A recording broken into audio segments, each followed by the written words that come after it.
اعوذ باللہ من الشیطان الرجیم، بسم اللہ الرحمن الرحیم۔ پروگرام آئینہ تربیت میں خوش آمدید۔ میں ہوں آپ کا ہوسٹ میر ذیشان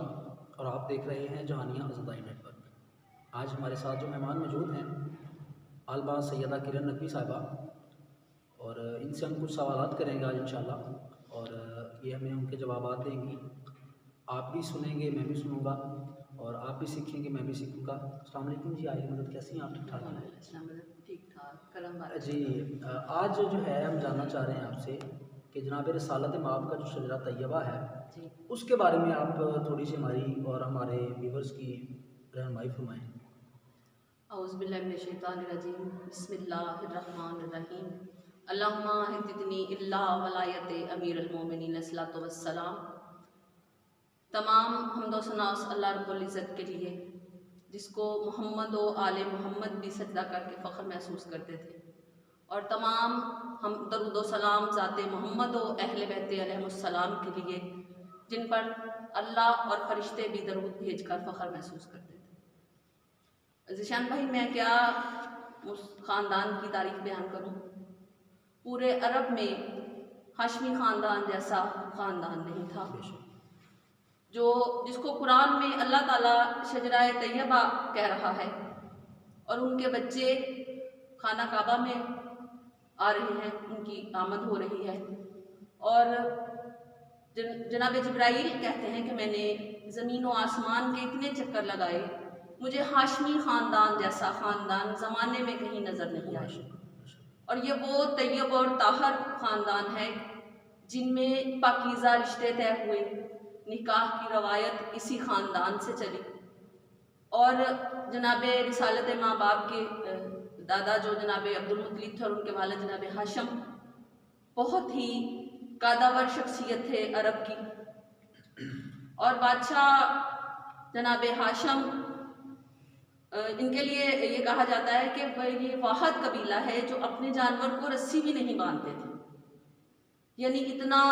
روب تھا اور اتنی لوگ ان کا احترام کرتے تھے، لوگوں کو پتہ چل جاتا تھا کہ یہ ہاشمی خاندان کا جانور ہے۔ اور جناب ہاشم وہ ہستی ہے کہ جب سورہ فیل بچے بچے کو یاد ہے قرآن میں، جس میں ذکر کیا گیا کہ جب کعبہ پر حملہ ہوا اور چھوٹے سے پرندے ابابیل کو اللہ نے بھیجا ان کے لیے، اور پورا ہاتھیوں کا لشکر ایک چھوٹے سے ابابیل نے تباہ کر دیا، تو جناب ہاشم کے جو اونٹ تھے وہ جب چل رہے تھے چراگاہ میں، تو وہ جب چلے گئے اس بادشاہ کی میں، تو انہوں نے پکڑ لیا گیا، تو جب بادشاہ کو یہ اطلاع ملی کہ آپ کے اونٹ پکڑ لیے گئے ہیں، تو جب گئے اور جو بادشاہ کعبہ پر حملہ کرنے کے لیے آیا تھا اٹھ کے کھڑا ہو گیا، اور جناب ہاشم سے کہتا کہ شاید وہ سمجھا کہ یہ خانہ کعبہ پہ میں حملہ کرنے کے لیے آیا ہوں، تو جناب ہاشم اس لیے میرے پاس آیا، تو مخاطب کر کے جناب ہاشم کو کہتا کہ آپ اس لیے آئے ہیں کہ میں اللہ کے گھر پہ حملہ نہ کروں؟ تو مسکرا کے جناب ہاشم نے کہا اونٹ میرے ہیں، میں ان کا نگہبان ہوں، میں ان کے لیے لایا ہوں، جو اس گھر کا نگہبان ہے وہ جانے اور تو جانے۔ اور جناب ہاشم اسے اتنا کہہ کے اور وہ اپنے اونٹ لے کے آ گئے، کیونکہ اتنا معتبر خاندان جناب ہاشم کا، اور ہاشمی خاندان کائنات میں ایسا خاندان نہیں ملتا جن کے بچوں کا ظہور ہوتا ہے، جو وارد ہوتے ہیں خانہ کعبہ میں، جو مولود کعبہ بنتے ہیں، اور پھر ان میں سے ان کی شہادتیں مساجد میں ہوتی ہیں۔ ایک چھوٹی سی مثال ہے مولا علی بادشاہ کی، کہ کعبے میں ان کا وارد ہونا اور مسجد سے ان کا جانا، یہ کائنات میں دو چیزیں ہیں جو لوگ علی بھولنا چاہتے ہیں، جو لوگ علی کو یاد کرنا نہیں چاہتے، وہ دو کام کر لے زمانے میں، یا تو کعبہ ختم کر دے اور کائنات کی مساجد ختم کر دے، کیونکہ جب تک کعبہ سلامت رہے گا علی کا آنا زمانے والے یاد رکھیں گے، اور جب تک مساجد رہیں گی علی کا جانا زمانے والوں کو یاد رکھیں گے۔ اور یہ ہے ہاشمی خاندان، اور اتنا معتبر خاندان جو قرآن میں جن کا اللہ تذکرہ کر رہا ہے، جن کو شجرہ طیبہ کہہ رہا ہے، کہ یہ وہ شجرہ طیبہ ہے جس میں نبی آئے، جس میں امام آئے، ایک بیٹا ان کا سردار الانبیاء بنا، ایک بیٹا ان کا سردار الائمہ بنا، اور اللہ انہی خاندان کی کے لیے کہہ رہا ہے کہ میں نے محمد و آل محمد کو اپنے نور سے خلق کیا، یہ میرے نور کا حصہ ہے، اور یہ ہاشمی خاندان ہی ہے جن کے لیے اللہ کہہ رہا ہے کہ میں نے ان کو اپنے نور سے خلق کیا۔ اپنے نور کا ایک حصہ میں نے صلب عبداللہ میں بھیجا اور دوسرا حصہ صلب عبدالمطلب ابو طالب میں بھیجا۔ جو نور کا حصہ صلب عبداللہ میں گیا اس سے سردار الانبیاء دنیا میں تشریف لائے، اور جو نور کا حصہ صلب ابو طالب میں گیا اس سے سردار الائمہ میرے پیر علی بادشاہ اس کائنات میں تشریف لائے۔ اچھا، اس کے بعد ہم جاننا چاہیں گے کہ تربیت جناب رسالت مآب کیسی ہوئی، ٹھیک ہے، اس پہ تھوڑی سی آپ روشنی ڈالیں۔ جی ضرور۔ جناب رسالت مآب کیونکہ اپنے والد کے انتقال کے بعد اس دنیا میں تشریف لائے، ان کی آمد سے پہلے ہی جناب عبداللہ اس دنیا سے جا چکے تھے، اور پھر بہت کم عرصہ ہی آپ بھی جناب آمنہ یعنی اپنی والدہ کی آغوش میں رہے، 6 سال کی عمر میں تھے جب پہنچے بادشاہ تو آپ کی والدہ کا انتقال ہو گیا۔ تو پھر آپ کی جو پرورش ہوئی وہ آپ کے دادا جناب حضرت عبدالمطلب کی آغوش میں ہوئی، اور اتنی بہترین آغوش، میں کیا کہوں اس آغوش کے لیے جس کی آغوش میں سردار الانبیاء پلے، کیا کہوں اس ہستی کے لیے جنہوں نے زمانے والوں کو نبی پال کے دیا ہے۔ عبدالمطلب اسے کہتے ہیں جنہوں نے کل کا کل دین پال کے زمانے والوں کو دیا ہے، کل کا کل نبی، نبیوں کا سردار اور بادشاہ،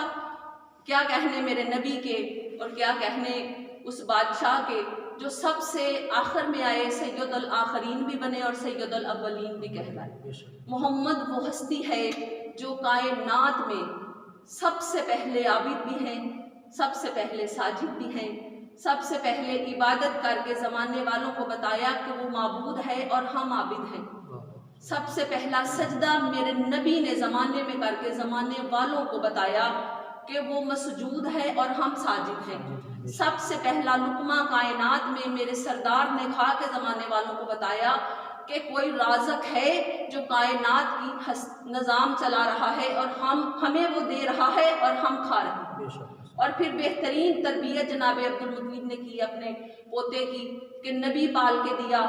اور پھر اس کے بعد بہت ہی خوبصورت طریقے سے سرکار رسالت مآب، میں کہوں گی کہ جتنی بھی عکس ہے شخصیت کا بادشاہ کا وہ اپنے دادا سے ملا انہیں، جتنا بھی حصہ تربیت کا بادشاہ نے گزارا اور جتنی بھی ان کے ایام تھے وہ بچپن کے، جب تک جناب عبدالمطلب حیات رہے انہوں نے بہترین تربیت کی اور زمانے والوں کو ایک سچا نبی پال کے دیا۔ اچھا، بہت شکریہ جی۔ اچھا، اس کے بعد ہم جاننا چاہیں گے کہ کفالت جناب رسالت مآب وہ کیسے ہوئی، ٹھیک ہے، اور اس پہ آپ تھوڑی سی روشنی ڈالیں۔ جی شان بھائی، جب جناب عبدالمطلب اس دنیا سے جانے لگے تو اپنے 10 بیٹے تھے کیونکہ جناب عبدالمطلب کے، تو انہوں نے جناب رسالت مآب کو سینٹر میں کھڑا کر کے اور بیٹوں کو جمع کیا اور جناب رسول خدا سے پوچھا، دیکھیں کہ اب وہ یہ نہیں کسی بھی بیٹے کے ہاتھ میں ہاتھ دے سکتے تھے نبی پاک کا، لیکن انہوں نے اس معاملے میں بھی بادشاہ کی رضا معلوم کرنا سمجھا کہ پوچھا محمد سے کہ کون سے ایسی آغوش آپ منتخب کریں گے جس میں آپ کی کفالت کا ذمہ دیا جائے۔ تو کیا کہوں میں اپنے سردار نبی کو جنہوں نے جناب ابو طالب کی آغوش کو منتخب کیا، کیونکہ جناب ابو طالب کا گھر وہ گھر ہے،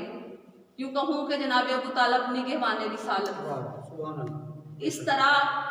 اپنی آغوش میں اس طرح نبی کو پالا اور اس طرح انہوں نے اپنے مولا علی بادشاہ سے زیادہ پیار کیا بادشاہ کو۔ اور پھر دیکھیں کہ جب جناب رسالت مآب کو لوگوں کا یہ ایمان ہے، ہمارا عقیدہ نہیں ہے کہ ہمارا پاک نبی کسی دایا کی آغوش میں پلا ہوگا یا ہمارے معصوم نبی نے کسی غیر معصوم کا دودھ پیا ہوگا۔ اب دیکھیں نا جناب موسیٰ کے بعد سردار الانبیاء ہیں، اور جناب موسیٰ جب آئے فرعون کے محل میں اور جب دایا بلائی گئی جناب موسیٰ کو دودھ پلانے کے لیے تو انہوں نے قبول نہیں کیا وہ دودھ، وہ نبی تھے، غیر معصوم، وہ جانتے تھے کہ یہ دودھ پاک اور طاہر اور پاکیزہ نہیں ہے کیونکہ وہ غیر معصوم تھی۔ اور جب جناب موسیٰ کی والدہ آئیں اور انہوں نے وہ پہچان گئے کہ یہ میری ماں ہے نبی بے تھے، شک، جانتے تھے ہر بات سے واقف۔ اور ہر بات سے واقف ہوتا ہے نبی۔ اور ہمارا یہ عقیدہ نہیں ہے، ہم وہ عقیدہ نہیں رکھتے کہ نبی 40 سال بعد نبی بنا۔ ہمارا یہ عقیدہ ہے کہ نبی ماں کے شکم میں بھی نبی ہے۔ بے شک بے شک۔ نبی کی کوئی ڈگری یا نبوت کی کوئی ڈگری کسی اسکول، کالج یا یونیورسٹی میں بھی نہیں ملتی۔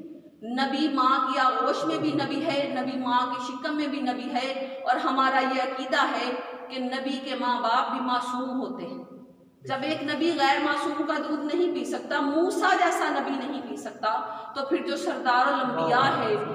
اور جو نبیوں کے سردار ہیں وہ کیسے کسی دایا کا دودھ؟ اور آپ عام دنیاوی مثال ہے ذیشان بھائی، دیکھیں کہ ایک اکلوتا بیٹا ہو کسی گھر میں، اور پھر وہ پیدا بھی اس وقت ہوا ہو جب باپ اس دنیا میں نہیں ہے، اس کے دنیا کے آنے سے پہلے ہی اس کا باپ اس دنیا سے چلا گیا ہے، تو ایک عام بندہ بھی اس بچے کو اتنی پھولوں کی طرح پالے گا، جس طرح ایک گلاب کا مخصوص پھول ایک باغ میں ہوتا ہے، وہ بچہ اس پھول کی حیثیت رکھتا ہے اس گھرانے میں، اس خاندان میں۔ اور اس طرح دل کی تسکین بھی ہوتا ہے، اور پھر وہ بچہ ماں کے ایک ہی بچہ بیٹا ہو اور ماں کے لیے وہی سہارا ہو، اور جو گھر کے لوگ ہیں، افراد ہیں، ان کے لیے بھی وہی وہ مطلب آنکھوں کا تارا ہو، دادے کے لیے بھی، دادی کے لیے بھی، عام مثال دے رہی ہوں دنیاوی، اور ماموں اور چچائیں جو بھی رشتے ہیں ان کے لیے۔ اور پھر لیکن وہ جو سردار الانبیاء ہے، جو کائنات کے لیے جن کو اللہ کہہ رہا ہے وَمَا أَرْسَلْنَاكَ إِلَّا رَحْمَةً لِّلْعَالَمِينَ، اے محمد میں نے تجھے عالمین کے لیے، اللہ نے یہ نہیں کہا کہ ایک فرقے کے لیے، چند لوگوں کے لیے، کل عالمین، لفظ عالمین استعمال ہوا ہے، نبی کے لیے کہہ رہے ہیں کہ میں تجھے عالمین کے لیے رحمت بنا کے بھیجا۔ ہمارا ذہن یہ تسلیم ہی نہیں کرتا، یہ بات عقل میں آتی ہی نہیں ہے، کسی باشعور بندے کے عقل میں تو کم سے کم یہ بات نہیں آتی کہ وہ کسی دایا کے گھر والے ہوں، پھر اس بچے کو اٹھا کے کسی دائے کو بندہ دے دے کہ تم پالو، نہیں، یہ نہیں ہو سکتا۔ پھر وہ نبیوں کے سردار ہیں، اور پھر وہ جو لوگ یہ عقیدہ رکھتے ہیں کہ جب نبی اس دایا کے پاس گئے تو کم سے کم اس کا مذہب ہی ثابت کر دیں ہمیں، کس نبی کا کلمہ پڑھتے ہیں۔ اور اگر یہ عقیدہ ہے کہ وہ لوگ جنہوں کا یہ عقیدہ ہے کہ جب سرکار اس کے گھر میں گئے، وہ اونٹنی بہت لاغر تھی، بہت کمزور تھی، وہ چل بھی نہیں سکتی تھی، کہ سب جو عرب کی دایاں تھیں ان کے پاس اونٹنی یہ بہت تیز تھی، لیکن اس دایا کی اونٹنی بہت کمزور تھی، لاغر تھی، تو وہ جب نبی کو لے کے دایا اس پشت پہ بیٹھی تو وہ چلنے لگ گئی، تیز ہو گئی، سب سے تیز ہو گئی۔ اور جب وہ دایا اپنے گھر میں لے کے گئی آنگن، نبیوں کا سردار جب اس گھر میں گیا تو وہ جو بکریاں تھیں جو 5 تھی، دودھ نہیں دیتی تھی، وہ دودھ دینے لگی۔ اب صد افسوس ہے ان لوگوں کی اس عقل اور سوچ پر کہ اس اونٹنی نے پہچان لیا کہ میری پشت پہ نبیوں کا سردار آ گیا۔ یہ بھی تسلیم کرتے ہو کہ معجزہ ہو گیا، معجز نما ہستی بھی محمد کو مانتے ہو، اور یہ بھی مانتے ہو کہ جب گئے اور بکریوں نے دودھ دینا شروع کر دیا، جی معجزہ ہو گیا، جو اس کی کلی تھی وہ روشن ہو گئی، وہ سارا ہر چیز مانتے ہو، لیکن پھر ایک بات پھر ہو نا بھائی، یا تو معجزہ یہ نہ کہو کہ معجزہ ہوا، یا پھر یہ نہ کہو جی بالکل 40 سال بعد ملی، یا تو یہ نہ مانو، ہاں جی، ٹھیک ہے، اور یا تو یہ یعنی کرو کہ نبی جو ہے وہ آغوش میں بھی نبی، آغوش میں بھی نبی ہوتا ہے۔ جن لوگوں کا یہ عقیدہ ہے، ہمارا نہیں ہے، ہم تو یہی کہتے ہیں کہ شکم آغوش تو بہت دور کی بات ہے، شکم مادر میں بھی نبی ہی ہوتا ہے، اسے کسی بھی پڑھنے کی یا کسی کی ضرورت نہیں ہوتی، یہ کہ ٹانگیں کانپ رہی تھی اور جب وحی آئی اور جبرائیل بتا رہے ہیں کہ نبی ہے، اونٹنی پہچان گئی، وہ بکریاں پہچان گئی، حیوان، صد افسوس ہے ان مسلمانوں کی سوچ پر، ان لوگوں کی سوچ پر کہ ایک حیوان پہچان گیا کہ میری پشت پہ سردار الانبیاء آ گئے ہیں، بکریاں پہچان گئیں کہ نبیوں کا سردار کے قدم اس آنگن میں پڑ چکے ہیں، لیکن یہ مسلمان نہیں پہچان سکا مصطفیٰ کو۔ ان کی وہی رٹ ہے کہ 40 سال بعد نبی، وہ نبی کو نہیں پتا چلا کہ میں نبی ہوں، اسے جبرائیل یا ورقہ بن نوفل نے بتانا تھا کہ آپ نبی ہیں، جو معجز نامہ ہے، یا تو معجز نامہ نہ مانو، اور یا یہ نہ کہو کہ 40 سال بعد نبی بنا، کسی ایک بات، کسی ایک عقیدے پہ ٹھہرو تو صحیح۔ چلیے ٹھیک ہے جی، بہت شکریہ عزیز ناظرین، اسی کے ساتھ میں اجازت چاہوں گا۔ اگر آپ کا کوئی سوال ہے تو آپ کمنٹ سیکشن میں پوچھ سکتے ہیں، اور آپ سے ایک درخواست ہے کہ آپ Jahania ازدائی net work YouTube channel کو سبسکرائب کریں اور ہمارے آفیشیل پیج کو بھی لائک کریں۔ اگر آپ کا کوئی سوال ہے تو وہ آپ کمنٹ سیکشن میں پوچھ سکتے ہیں۔ اسی کے ساتھ دیجیے میرے ذیشان کو اجازت، اللہ حافظ۔